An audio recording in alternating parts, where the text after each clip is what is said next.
Is your Audi MMI screen not working? Check it out, guys. We get in, fire the car up, and it's just a blank screen. I've checked all the fuses, I've checked the modules, everything is good. I still have radio, I still have sound. Let me turn that off for you guys. I still have radio and I still have sound, but I'm not getting power to the screen. So let's go ahead and replace this. First thing you guys are gonna wanna do, we're just gonna jump right into this. Very gently pull the bezel out like this. You should be able to pop it right out with your hand. Don't yank it hard, just give it a little pop. Let's see. And of course something probably still broke off, but that's life, so you can do it more gentle than I if you prefer. The screws holding this in are a Torx T20.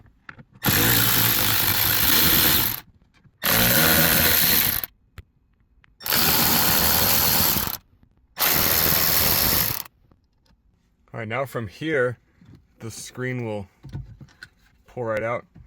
And guys, I left a link on eBay to where I ordered my screen from, and you know, different screens you could find. There's two different types. One has a plug up here for the older models. This has a fiber optic down here and the cable down here. Make sure you're getting the right part first.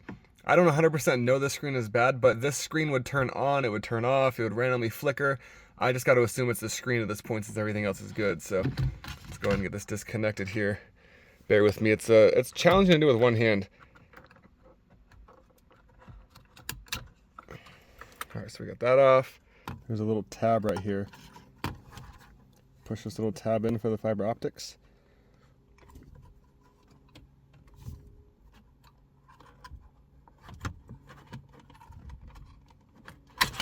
Just gotta kind of like wiggle it back and forth. It'll come out. So that's what the connector looks like on that one.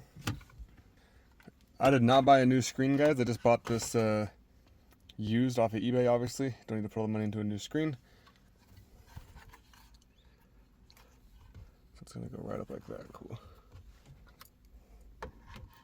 Same thing in reverse order, obviously. Fiber optic cable in, plug in, pretty self-explanatory. I think that the hardest part, oh wow, look at that. Didn't even have to turn anything on.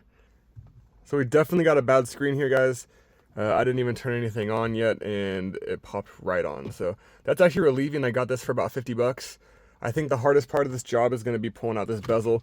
As you guys can see, I snapped a little piece there just because I was trying to film with one hand and kind of filming this in a hurry. But yeah, this is how you replace the MMI. Obviously, you put the screws back in and put it back together. For me, I like to start them all by hand. This is also plastic, and I hate stripping interior stuff. So if you do it with your hand, you cannot strip it unless you got like Thor grip. So that's of course assuming Thor has a good grip. I don't mean to assume, but you have to turn it really hard. You get my point. You get my point, guys. All right, all bolted up. Push gently, and it will click into place. And just like that, good as new. One of the annoying things on this is, look. So see how I have the tire pressure light on? This whole time I could not change this, even though my tire pressure was correct, just because my screen was bad. Because you gotta go in, if you know Audis, I mean, you gotta go in the car, and then I gotta go over to servicing and checks, and you know, make sure that my tire pressure is all equal. So now I gotta store that.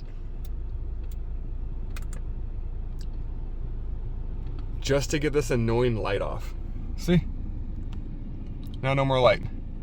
So we couldn't do so much just because of this. I couldn't reset the oil intervals. I couldn't do like, check the oil level. I don't even know what the oil level is in the car. So if it, oh, look at that, I need oil too.